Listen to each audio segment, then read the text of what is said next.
Full Moon sale காலை 9 மணியிலிருந்து இரவு 12 மணி வரை ஆகஸ்ட் 27 ஒரு நாள் மட்டும்.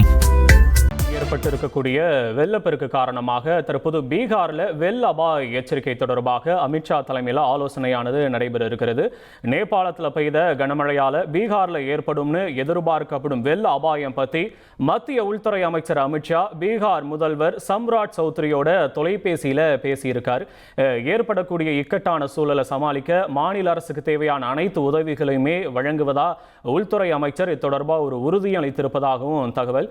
ஏதாச்சும் அவசர நிலை ஏற்பட்டுச்சுன்னா அதை எதிர்கொள்ளக்கூடிய வகையில் தேசிய பேரிடர் மீட்பு படை தயார் நிலையில் ஈடுபட்டு வருது அப்படின்னும், நேபாளத்தினுடைய கோஷி ஆற்றில் கடும் வெள்ளப்பெருக்கு ஏற்பட்டு பலத்த சேதம் ஏற்பட்டிருக்கக்கூடிய நிலையில் இப்போ இந்தியாவிலையும் எல்லையை பகிரும் பகுதிகளில் இருக்கக்கூடிய ஆற்றில் நீர்மட்டம் அதிகரிக்கக்கூடும் அப்படின்ற ஒரு அச்சம் நிலவி வருது. இந்த நிலையில தான் தற்போது பீகாரில் வெள்ள அபாய எச்சரிக்கை தொடர்பாக மத்திய உள்துறை அமைச்சர் அமித்ஷா ஆலோசனையில் ஈடுபட்டு இருக்கிறார். பீகார் மாநிலம் நேபாளத்தோட எல்லையை பகிர்ந்து கொள்ளக்கூடிய நிகழ்வில் பீகாரில் ஆற்றில் ஏற்படலாம், அங்கே ஆற்றில் வெள்ளம் பெருக்கு ஏற்படலாம் அப்படின்னு கருதப்படக்கூடிய பகுதிகளில் தொடர்பாக மத்திய உள்துறை அமைச்சர் அமித்ஷா அம்மாநில முதல்வரோட தொலைபேசியில் பேசியிருக்கிறார் அப்படின்ற ஒரு முக்கிய செய்தியை தற்போது நாம பார்த்துட்டு இருக்கோம். கூடுதல் விவரங்களோடு இணைகிறார் செய்தியாளர் ரமேஷ்குமார். ரமேஷ்குமார் வணக்கம். இந்த நேபாள பெருவெள்ளத்தினுடைய எதிரொலியா தற்போது இந்தியாவில் என்னென்ன முன்னெச்சரிக்கை நடவடிக்கைகள்லாம் தற்போது எடுக்கப்பட்டு வருது, ஒரு பகுதியா பீகார்ல இப்போ தொடங்கி இருக்கு அப்படின்றத நாம பார்க்கிறோம்.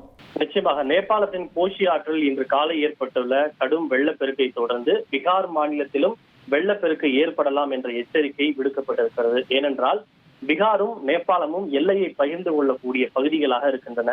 இரண்டும் வேறு வேறு நாடுகளாக இருந்தாலும் கூட நேபாளமும் பீகாரும் கிட்டத்தட்ட 735 கிலோமீட்டர் நீளத்திற்கு எல்லையை பகிர்ந்து கொள்கின்றன. இது மட்டுமின்றி நேபாளத்துல 3 முக்கியமான ஆறுகள் ஓடுகின்றன. ஒன்று கோஷி, இரண்டாவது பாக்மதி, மற்றொன்று கண்டக். இந்த 3 ஆறுகள் ஓடக்கூடியது பீகாராக இருந்தாலும் இவை உற்பத்தி ஆகக்கூடிய இடம் என்பது நேபாள நாடாக இருக்கிறது.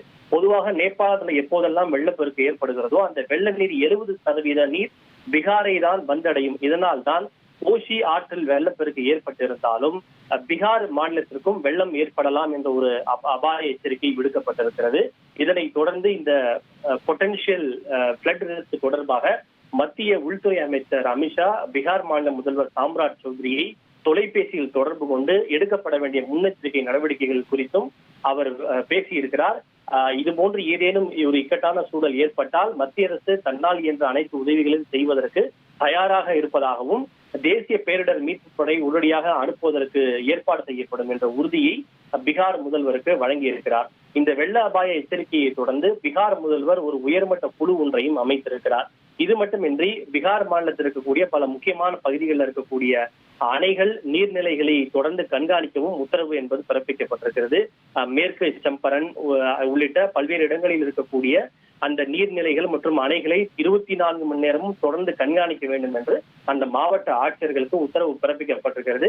ஏதேனும் வெள்ள நீர்மட்டம் உயர்ந்தால் உடனடியாக தேசிய பேரிடர் மீட்பு படையை அந்த இடத்திற்கு அனுப்ப வேண்டும் என்றும் மாநில அரசு மாவட்ட ஆட்சியர்களுக்கு உத்தரவை பிறப்பித்திருக்கிறது.